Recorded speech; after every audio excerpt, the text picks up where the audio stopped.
Hello, and welcome to my spoiler review for the second film in the Divergent series, Insurgent. Now again, I want to stress that this is a spoiler review. If you have not yet seen Insurgent and you want to avoid spoilers, then you can click right here for my non-spoiler review. And I hope you'll return to this video once you have seen the film. Okay, still here? We're gonna do this? Awesome! But before we get started, I also want to remind you that in longer videos like this, there are chapter times noted in the video description. And that means that all of you, even those watching on your phone, can skip potentially to whichever part of the video you're the most excited to see right now. For instance, you want to talk Triss and Insurgent? Well, then you don't have to wait. You can go into the video description and click on that noted time and you'll be right there. But I'm going to start with the director and writers for this film. That's Robert Schwenke and his team. And I have to say that while they certainly elevate the franchise from the first entry in terms of production values and excitement, I think overall they let the franchise down. And that's because they fail to ground and focus this story. And I think that there are better examples of similar franchises doing just that, like Hunger Games and 50 Shades of Grey. And I think that because this film is unable to ground itself and focus itself, I think that at this point with its second film, it's looking less and less likely that it will reach the heights of those other two properties. For instance, Francis Lawrence, the director, and Danny Strong, the overall screenwriter for the Hunger Games latter films, have done a fantastic job of, again, elevating, strengthening, and focusing that material. The same can be said of Sam Taylor Johnson, the director of 50 Shades of Grey, and her screenwriter, Kelly Marcel. These are the main screenwriters I'm mentioning, by the way. I think it's only fair to mention there are other writers who contributed to Hunger Games and 50 Shades of Grey.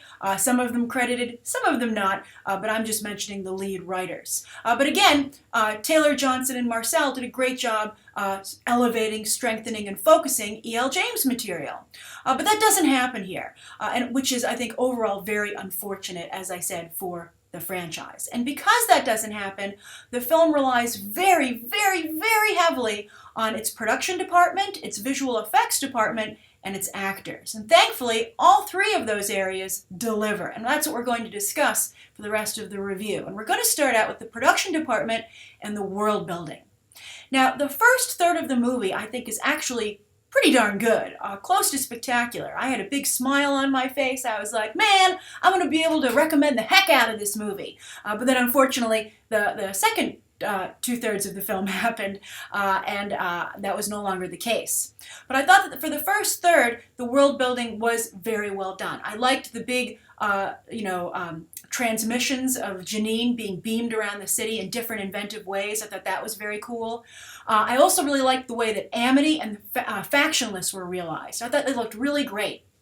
I love that Amity was a bunch of hippie farmers. I thought that was really a nice, fun touch, and it allowed for some really funny sequences. I'll talk about that more later when we get into the actors. But then also, I thought that making Factionless kind of be like pirates was a really great touch, especially with Evelyn's personal quarters, For's mom. It looked like the room of a female pirate captain. I thought that was really a great choice. I wish Naomi Watts made that kind of strong choices as the production team did, but alas, she did not. I also have to say that Amity and Factionless, they might have been on set, but they seemed to be shot on location. And I think that real world quality helped ground the film where the directing and the writing did not. So I really enjoyed those sequences in particular, and I think that's why I liked the first third of the film so much. Now, the second two-thirds aren't necessarily bad, but again, they're not focused, and I also felt that the movie got a little sloppy with its world building. So where did the movie specifically start to fall apart for me? Well, it's when Caleb decides to leave Triss and 4 as they head over to Candor. And from that point on, the movie, it lost me. And it lost me, it ejected me. I used a similar way to describe how I felt watching Interstellar, by the way, when they had that Library from Hell sequence. And I was just like, wait, what? And boom, out of the movie. And I never got pulled back in. And the same thing happened here when I saw all those other Dauntless members just hanging out on the steps of Candor like it was after school or something. And I was like, what the what?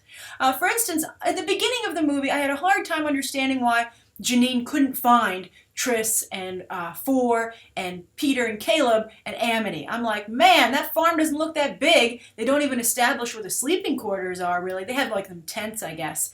But I mean, it looks really super small. Just have a team head over there and do a look around, which they eventually do. But it's not really so much looking for missing Dauntless, but to look for Divergence. So I was having a hard enough time as it was. But once I saw everybody just sitting on the steps of Candor in the city, not like the inner city area where Jeanine is, it just made no sense to me that she couldn't find them. I was like, they're right there. They're literally on the front steps, the front door of Candor. How could you not find them?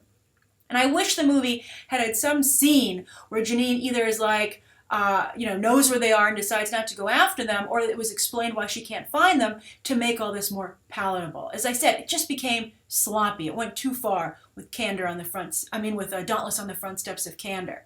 The other thing that bothered me about that, though, is if I was Triss and Four, I'd be like, man, you just get to hang out here? Amity had us do chores and junk. It seemed like Dauntless was such a drag on Candor that there was probably a real inconvenience to have them there. And I can see why the head of Candor was like, no, you can't stay. Your people just eat here and sleep here and they contribute nothing to the faction. So I didn't like that. It made Dauntless a tad unlikable in my opinion. I was like, man, you guys are the leech of this new Chicago. So that was a big problem for me. And as I said again, the spell was broken and the movie never pulled me back in. But it still kept me engaged thanks to the strong work throughout the film of the visual effects department and the actors. And we'll start with visual effects.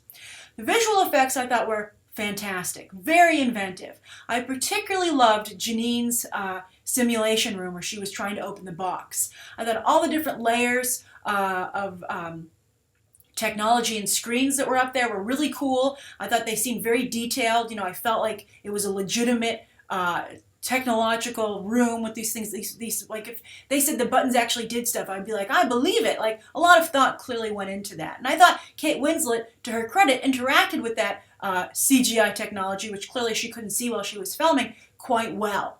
Now, Kate Winslet didn't have much to do, and you can see from the chapter times that I've had to group all the adults together in their own section because, again, none of them really had anything to do.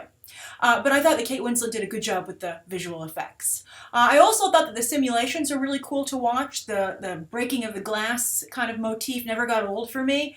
And so I thought everything was really well realized and looked real. It didn't look fake to me. It didn't look too heavily CGI'd. I thought they did a really nice job with it. So kudos to the VFX department. Now for the actors. As I said in my non-spoiler review, I think that of all the young adult dystopian franchises, Hunger Games, Divergent, and The Maze Runner, Divergent has the best actors, particularly when it comes to its core ensemble. And I was really impressed by numerous people here, even some of the supporting actors who had not very many scenes. But we're going to, of course, start off with Shailene Woodley. And by the way, on a side note, Shailene Woodley and Miles Teller, at least to me, are super unlikable in real life. But I think to their credit, they overcame that and were super likable in this movie. So not like Anne Hathaway. Although I have to say, I always pick on Anne Hathaway, but she's so unlikable. But I thought that in The Dark Knight Rises, she was likable as Catwoman. I liked what she did there. I could see why Christopher Nolan kept being like, make a Catwoman movie. And Warner Brothers was like, you're leaving, shut up. But let's get back to this movie, Insurgent. Let's start with Triss. I thought that Triss, for instance, her haircut. I know a lot of people have been talking about it. It was a little bit odd that she has such a stylish haircut that she did herself. I'd be like, man, where's the hairstyling faction? We have an entry right here. But I think that it worked with the, what she was going through on the inside. I think it was an edgier, sharper look, and also like a no frills. Like, I don't want to deal with this kind of a situation. And I really thought that was good, and I thought it benefited her. So I actually liked the hair quite a bit. I also liked that Shailene Woodley wasn't afraid to play around with it. Like when she was in prison in Erudite and she was talking to Caleb and she sat up from rubbing her head and her hair just was like all sticking up in the air like there's something about Mary. I thought that was great. I think it made her character endearing and again more realistic. I also liked her emotional journey. I thought that Shailene Woodley did a great job depicting that and the struggle that Triss was going through internally. For instance, when she didn't want to take that truth serum, trial situation. I could see the inner struggle, and I don't think that she overplayed it either. So I liked that. And again, her choices came across to me as very organic. I think this is a great female character. I'm not a huge fan of Katniss sometimes, as you may know if you watch my reviews for that film, but I do understand that, they're depicting different types of women here in very similar situations. But I guess I just relate to Tris a little bit more. I really respect her strong relationship with her family and her mother in particular. I just really liked what the character went through and what Shailene Woodley did with it. So fantastic, really good. And again, a female character that I think was, had vulnerability, but also strength, but not like ridiculous, exaggerated strength as female characters often do in entertainment. Also, on that note, I thought that, oh yes, I have my notes over here, literally notes here. I thought that I liked the fact that Tris was the master of her own fate. I think that was really important. I think so often Katniss is pulled left and right and doesn't really even quite know everything that's going on. I thought that Tris was really, tuned in. She was paying attention to everything that was going on. She often was someone who was making connections that other people weren't, and I appreciated that. I think that was something else that contributed to her being a strong female character. Then I think that Shailene Woodley, for all of her acting, is also very good at action sequences. I was very impressed with her in the first film, and I thought she did a very good job here as well. However, though, I would like to add, though, that they have her doing some hand-to-hand combat sequences, like, for instance, in the train, and someone with Shailene Woodley's build would not be able to take out guys like that. It's a little something called testosterone. It makes for an uneven playing field, and you got to be a little bit buffer than Shailene Woodley is to really have an impact. It's not like she was Black Widow and busting out some cool moves that got around that. They were trying to show that Tris had just brute force. And I understand she was upset, and that powered it. I mean, for instance, I totally believe she could take Miles Teller when they had that fight over dinner at Amity. Loved that scene. I think that on the train, I was like, this would never work. Nobody's that angry unless she's like the Hulk, and she's not even hulking out. So I'm glad that actresses or, athletes trying to turn actresses, Gina Carano and Ronda Rousey, are getting in there and showing what real women would have to look like to fight toe-to-toe with guys and take these kinds of hits and deliver these kinds of hits. And now let's move over to 4. I think that Theo James was better here. I think he had more to do, more to work with. I loved his scene when he was having dinner initially with his mother and Tris and Caleb. I thought he did a great job when he hit the table. He really sold that. It was great. It was fleeting, but it was a really strong moment where he really shined for once. Otherwise, he's kind of stuck in the boyfriend role here. I do think he still looks too old for Shailene Woodley. There's a 7-year age difference between the two of them, and I think at certain times in people's lives that doesn't matter so much. But he's 30, she's 23. Clearly, there's a big difference in not just the ages, but in where they are in life, adulthood versus being a teenager or a young adult, etc. It makes me a little uncomfortable every time I see it. I'm like, man, I guess they don't have cradle robbing here because everything's so dystopian. You just find happiness where you can. But I don't know. What are we going to condone next in the name of happiness? So that I thought. And also, I have to say, they never really show why 4 loves Tris. I think we're just supposed to take it at face value. But I think that would maybe help a little bit. I think he only loves Tris, as far as I can see, is because she's the star of the movie and he's her love interest. But I would love that to be a little bit more, set up properly, because of course, as we all know, it's very important to the movie. I also wanted to say with 4, there's so many executions. Both him and Jai Courtney's character are shooting people point blank with no trials. It was very disturbing. I was like, whoa, man, I think you should maybe at least take a vote of the people in the room, right? I mean, people might ask about this later. You might be injected with truth serum, and someone might need to vouch for you, and you're forced to admit to murder. Just ask Tris. I'm sure she would have appreciated an eyewitness who guaranteed he or she was on her side. Speaking of Jai Courtney, I gotta say, he was really good here. Hallelujah. Jai Courtney, maybe he's turned a corner, or maybe he just excels at playing villains. He was pretty good in I, Frankenstein, come to think of it as well, where he was like the demon angel, who turned into a gargoyle. He was pretty good there, but not as good as he was here. He obviously doesn't have a lot of scenes, as you know, because this is the spoiler review. But man, when he was running through the forest in Amity, he sold it. I was like, oh, he's dangerous, but charismatic at the same time. And it made me feel a little bit better about his being a part of Suicide Squad and playing Captain Boomerang. And now let's move over to Peter, played by Miles Teller, who was just fantastic here. I think it's easy to forget, because he's such a good dramatic actor as well, how funny Miles Teller can be. Man, he was putting zingers left and right. I loved him so much in this movie. He really brought a lot to the table and is a very important part of the franchise. You know, she doesn't kill him because she has to pass the Amity test, but it's also like, you can't kill that guy. He's like a really important part of this movie in terms of enjoyment and comedic relief. You gotta keep him around. So I think the whole audience breathed a sigh of relief when she spared his life. You're like, he did some pretty horrible things, but he's really funny. Because again, more things that we're just letting go in this for the bigger picture. So the other thing that made me think of, though, is that it made me feel that it was a shame he's playing the straight man, Reed Richards, in Fantastic Four. I was like, he's so funny. Maybe he and Michael B. Jordan should have switched roles, and you could have made Michael B. Jordan Reed Richards and Miles Teller, Johnny Storm. But at the same time, Chris Evans used to have that role, and Chris Evans, by the way, is also someone who's very good at being funny. But being funny didn't do squat for Chris Evans. As you can see, he finally made his career being also the serious guy in the Marvel Cinematic Universe, Captain America. So maybe Miles Teller is on the right path. But it's a shame, because he's so funny.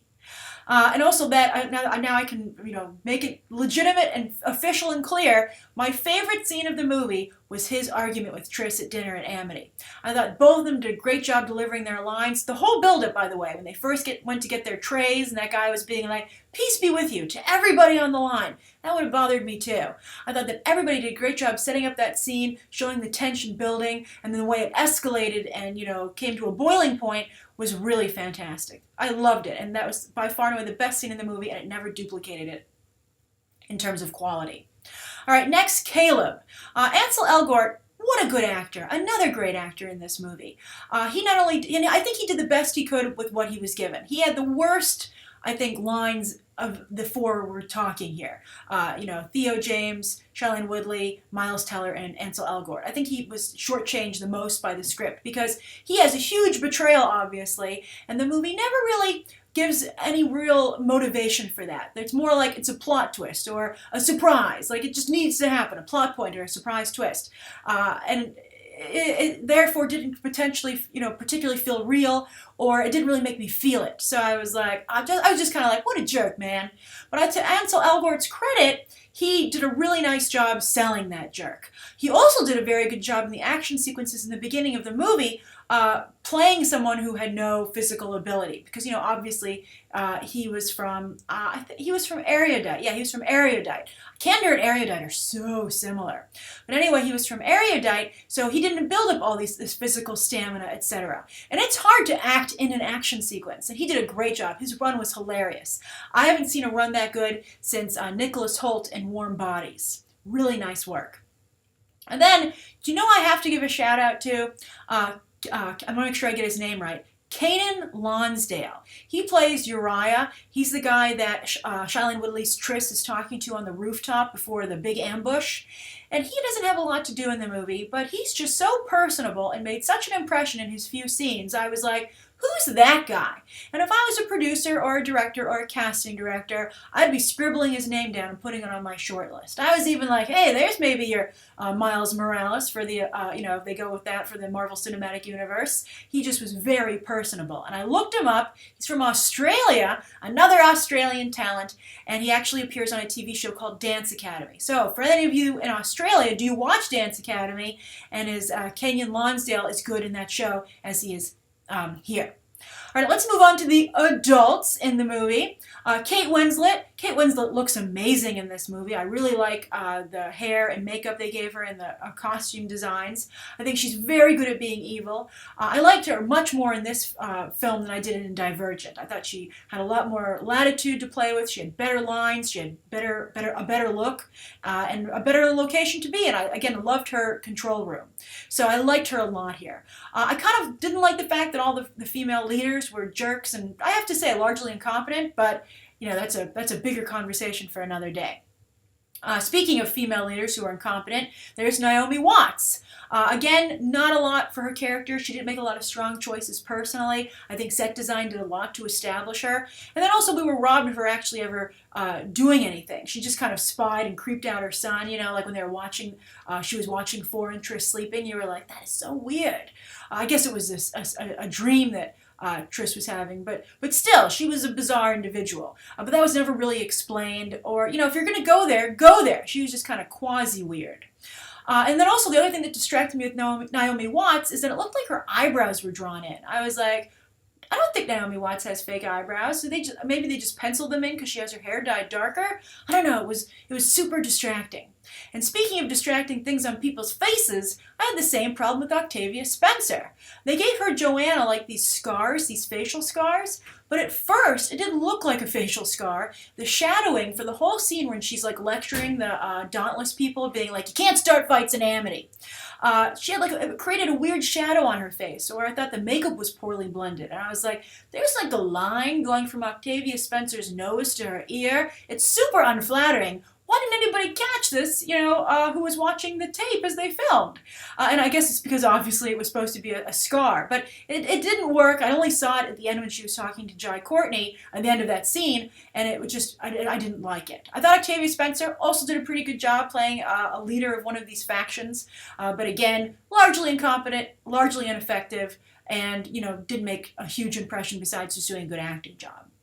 The faction leader that made the biggest impression on me was Daniel Kim, the head of Candor. He had some fun lines. I loved the clothing in Candor. If I was in a faction, it would be Candor. Just for the clothes. I was like, you guys look sharp. Literally.